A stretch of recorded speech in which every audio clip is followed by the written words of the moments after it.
Hey everyone, so welcome back, and I hope you enjoyed listening to the first video I started about the book, The Four Agreements, and I am going to pick right back up where I left off, where I was reading about justice and injustice. And if you want to get reminders, you can click the subscribe button, and then every time I do start a new video, you will get a reminder. So, all right, let's pick up where we left off. Okay, so how many times do we make our spouse, our children, or our parents pay for the same mistake? Every time we remember the mistake, we blame them again and send them all the emotional poison we feel at the injustice. And then we make them pay again for the same mistake. Is that justice? The judge in the mind is wrong because the belief system, the book of law, is wrong. The whole dream is based on false law. 95% of the beliefs we have stored in our minds are nothing but lies. And we suffer because we believe all these lies. That is something that really struck me because I tell my clients all of the time, we have to expose the lie. We have to expose the lie we tell ourselves, right? And so when I read this for the first time, I was like, whoa, I literally talk about this. So when you think about what he says in the book, that 95% of the beliefs we have stored in our memory are lies.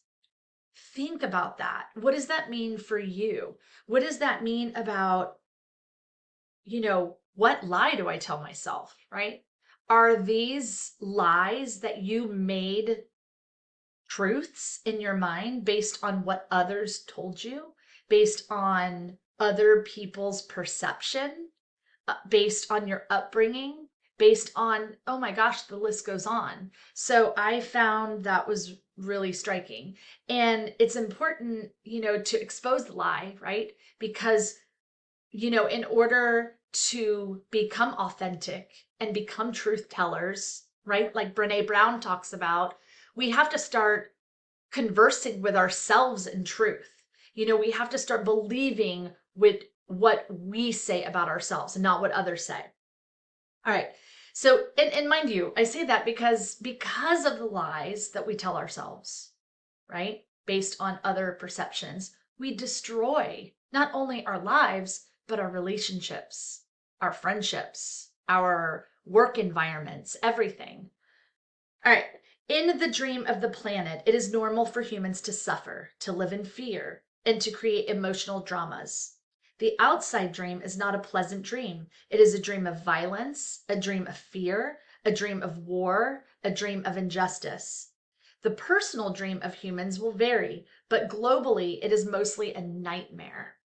I love his choice of words because they're very profound. I pick up just words here and there, and I'm like, wow, the placement of this is crazy.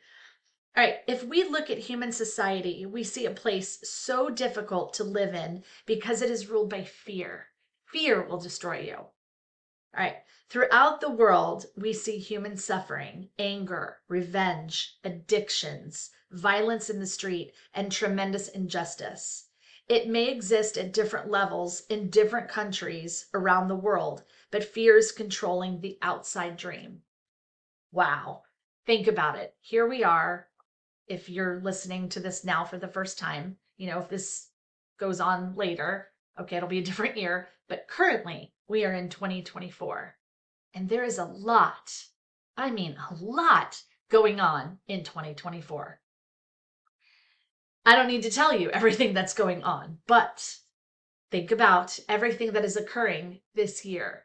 Think about things that have occurred in this past year. Think about COVID. Think about just all the stuff. And this book was written in 1997, but I mean, these things have been going on for a long time. It just really resonates with me about how that saying, history is doomed to repeat itself. And why is that? Why does that happen? Is it because we are not being authentic in our own journey in life? I mean, it really it it really makes you stop to think about, okay, what is my little part, giant world? What can I do to change at least myself, the reality I live in? So, all right, I'm off of my soapbox. This is what happens. Okay. All right, where am I at? Okay, next page. All right.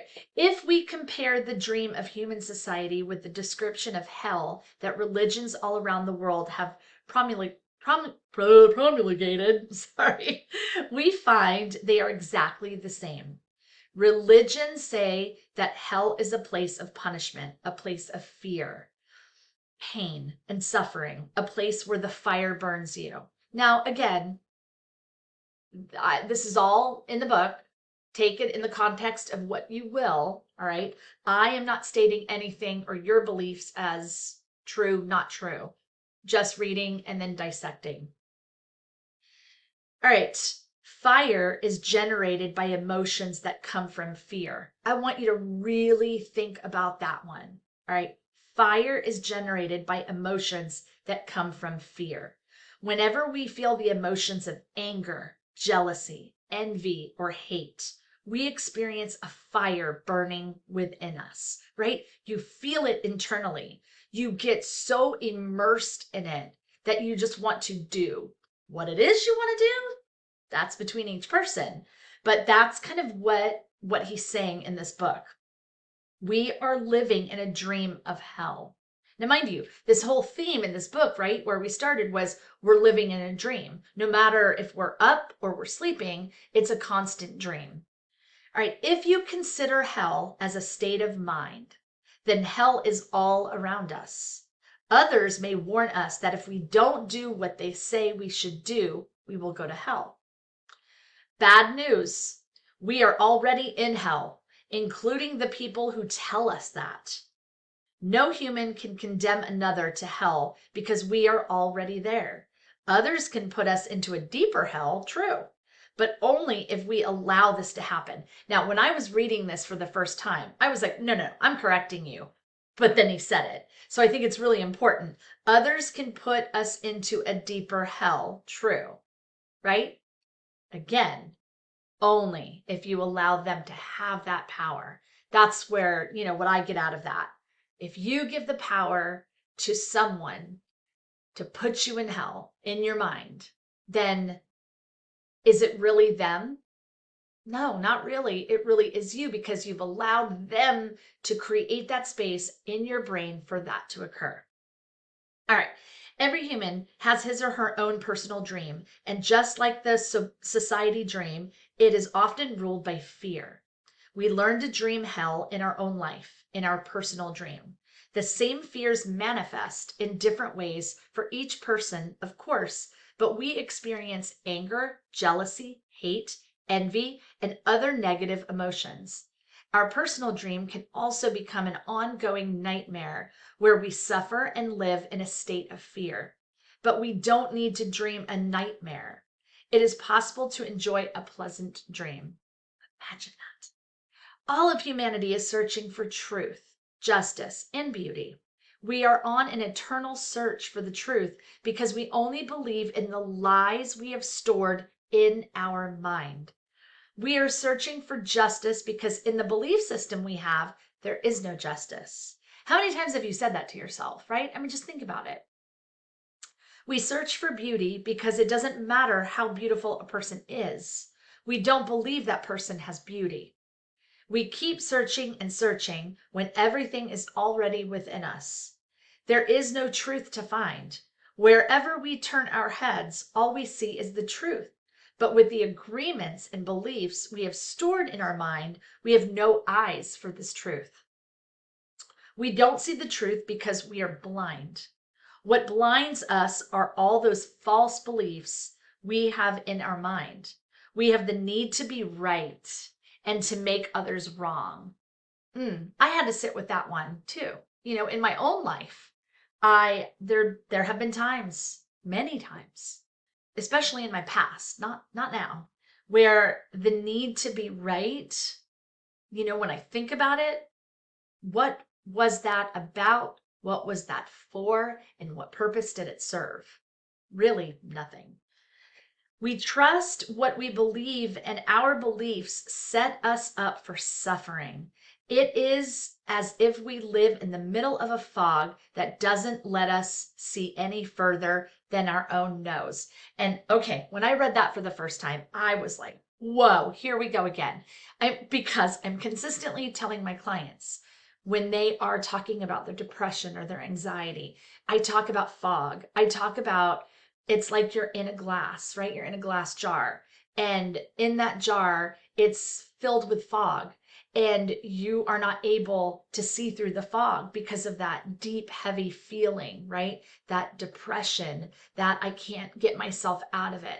And through talk therapy, through medication sometimes, that jar starts to open and that fog starts to lift. So when I read this, it really reminded me of the conversation I have with many of my clients. All right, so I highlighted this part. We live in a fog that is not even real.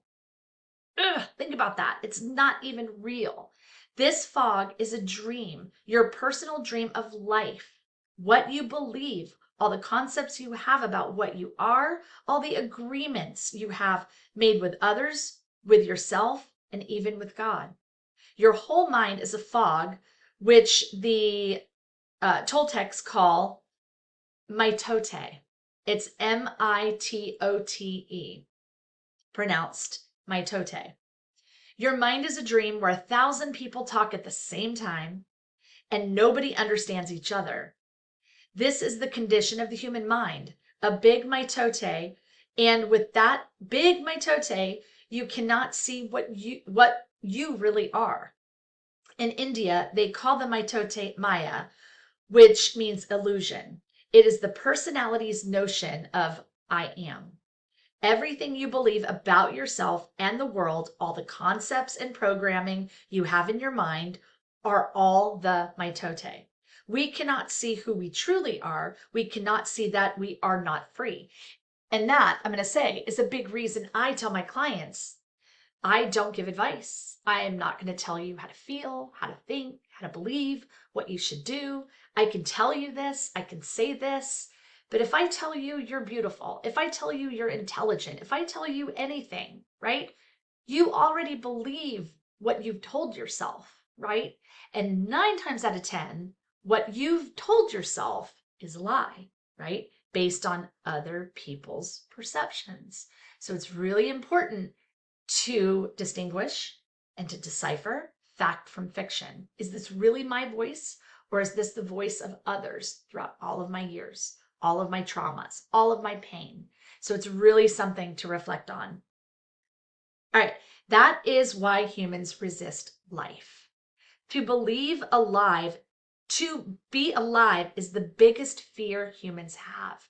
When I read that, I was like, whoa. Let me go further. Death is not the biggest fear we have.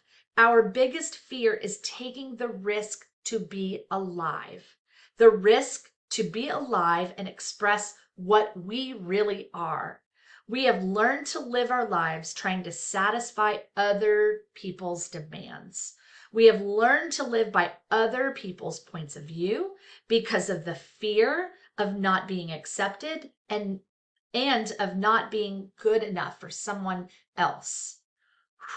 That's deep. Really think about that. Pause, think, whoa, what does that mean? What does that mean for me? What does that mean? What I've told myself. And consequently, what I've told others because of the lie that I've told myself. During the process of domestication, we form an image of what perfection is in order to try to be good enough. We create an image of how we should be in order to be accepted by everybody. We especially try to please the ones who love us, like mom and dad, big brothers and sisters, the priest and the teacher. Trying to be good enough for them, we create an image of perfection, but we don't fit this image. Excuse me. Whew, sorry, I had to pause there for a second. I had something stuck in my throat. All right, we create this image, but this image is not real. We are never going to be perfect from this point of view. Never. I mean, that's emphasized. All right, not being perfect, we reject ourselves. And the level of self rejection depends upon how effective the adults were in breaking our integrity. After domestication, it is no longer about being good enough for anybody else. We are not good enough for ourselves because we don't fit in with our own image of perfection. We cannot forgive ourselves for not being what we wish to be, or rather, what we believe we should be. We cannot forgive ourselves for not being perfect. Now, when you think about that, if you cannot even forgive yourself, right? What am I going to say? How on earth can we forgive anyone else that has wronged us? Because we're too big stepping over ourselves that there is no ability to forgive anyone else. So I really want you to sit with that and think about, what do I need to forgive myself for, right? The biggest thing is that own like self-deprecation, that own beating yourself up, that own, I can't do this. No, there's a big difference between can't and willingness, which I'm going to talk about later, if I remember. All right. We know we are not what we believe we are supposed to be, and we feel false, frustrated, and dishonest. We try to hide ourselves and we pretend to be what we are not. The result is that we feel unauthentic and wear social masks to keep others from noticing this. We are so afraid that somebody else will notice that we are not what we pretend to be. Imagine that. The book being written in 1997 and talking about social masks before social media. This is crazy. It's always been there, just in different form. We judge others according to our image of perfection as well, and naturally they fall short of our expectations. We dishonor ourselves just to please other people. We even do harm to our physical bodies just to be accepted by others. You see teenagers taking drugs just to avoid being rejected by other teenagers. They are not aware that the problem is that they don't accept themselves. Now, mind you, this isn't everybody, but this is a problem. They reject themselves because they are not what they pretend to be. They wish to be a certain way, but they are not. And for this, they carry shame and guilt. There's that word again. Words.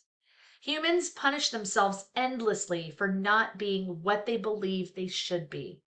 They become very self-abusive and they use other people to abuse themselves as well. Holy shit. Holy shit. Listen to that.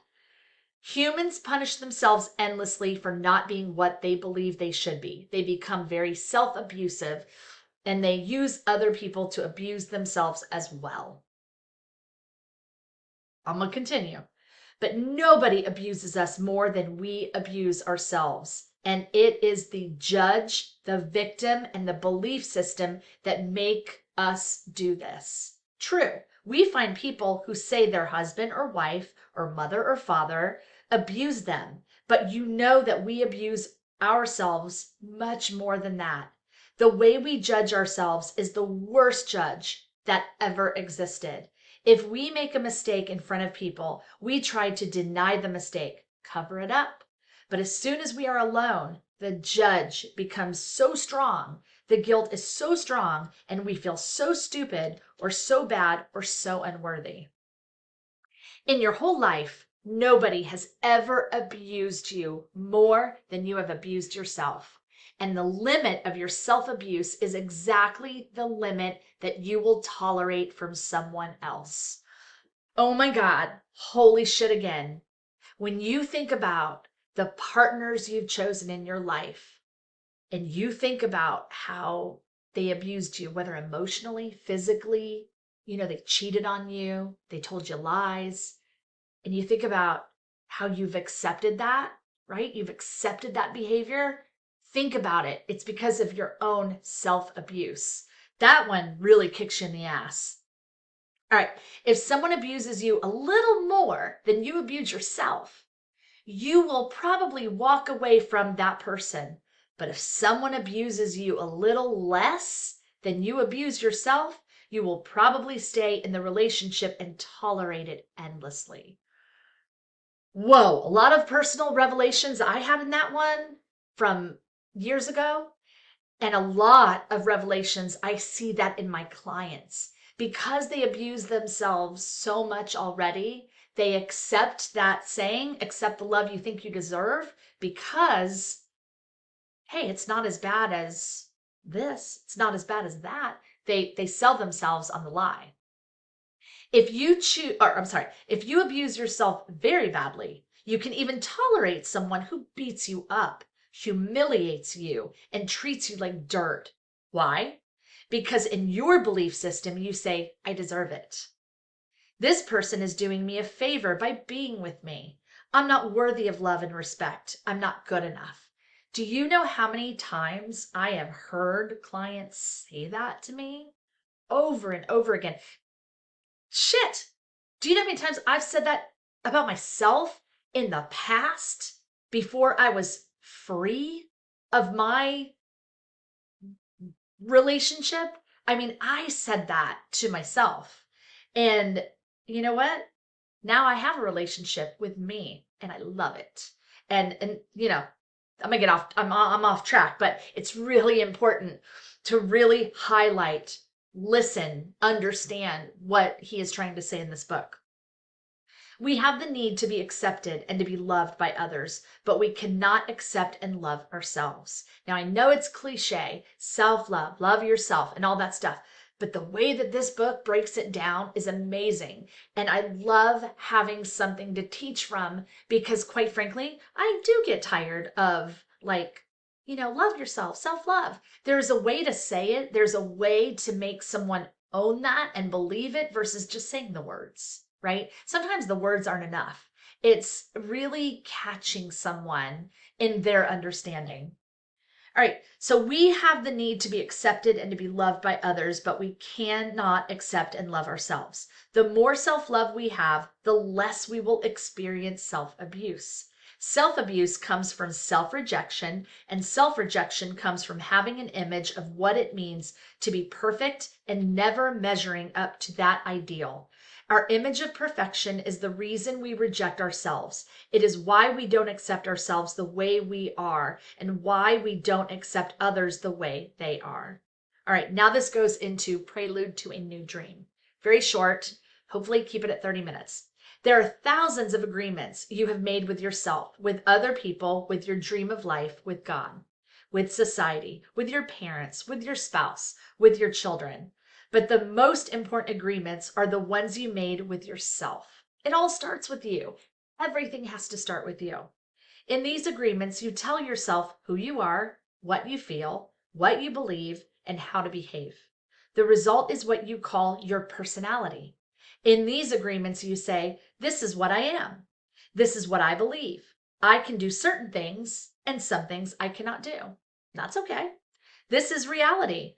That is fantasy. This is possible. That is impossible. One single agreement is not such a problem, but we have many agreements that make us suffer, that make us fail in life. If you want to live a life of joy and fulfillment, you have to find the courage to break those agreements that are fear-based and claim your personal power.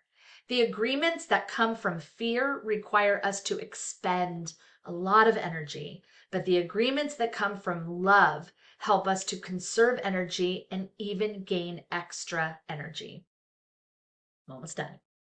Each of us is born with a certain amount of personal power that we rebuild every day after we rest. Unfortunately, we spend all our personal power first to create all these agreements and then to keep these agreements. Our personal power is dissipated by all the agreements we have created, and the result is that we feel powerless. We have just enough power to survive each day. Think about it, your own life, probably very recently, right? We're in survival mode, right? We're doing everything we can just to survive. All right. Where was I at? Okay. Okay. Where'd I go? All right. How can we change the entire dream of our life when we have no power to change even the smallest agreement? If we can see it is our agreements that rule our own life and we don't like the dream of our life, we need to change the agreements. When we are finally ready to change our agreements, there are 4 agreements, that's the book, powerful agreements that will help us break those agreements that come from fear and deplete our energy. Each time you break an agreement, all the power you use to create it returns to you. If you adopt these 4 new agreements, they will create enough personal power for you to change the entire system of your old agreements. You need a very strong will in order to adopt the 4 agreements. So, if it's not happening all at once, that's all right. It's going to take time. You may have to read this again and again. You may have to listen to me again and again to finally take that step, right? I tell my clients a lot of times they want to, achieve these things and do all these things. And I'm like, all right, we have to start narrow, right? Go narrow, then things broaden out. Just like a baby, right? They're in there, they're growing, they're developing, they come out. They can't just get up and walk, right? They just can't get up and feed themselves. They have to be strengthened by their mother, their father, or their caregiver, the person that loves them and takes care of them. When they're given that food, that nurturance, they get stronger, right? And then they can do the next thing and do the next thing. That's the same thing in your own personal journey and with your mental health is you have to take one day at a time, one step at a time, and reward yourself when you do well.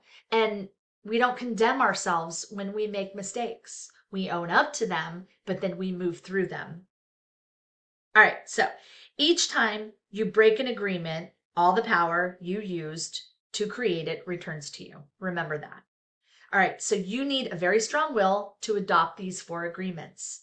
But if you can begin to live your life with these agreements, the transformation in your life will be amazing.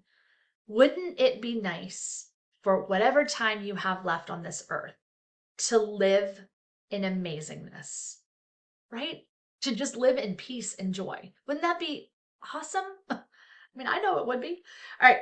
So, okay, where am I at? All right. You will see the drama of hell disappear right before your very eyes. Instead of living in a dream of hell, you will be creating a new dream, your personal dream of heaven. So that is where I end with chapter 1, right? Now we begin. I'm going to stop now, but now we will begin on page 25, which is chapter 2, and that is the first agreement.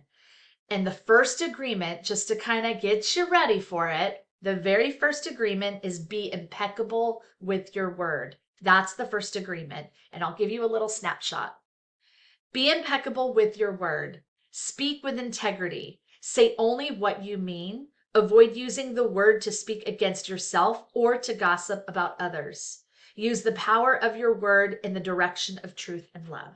So that is where I'm going to end it and pick up with chapter 2 as we go into the very first agreement. So I wish you well, be kind to other people, but most importantly, it begins with you. So please be kind to yourself. All right? Peace.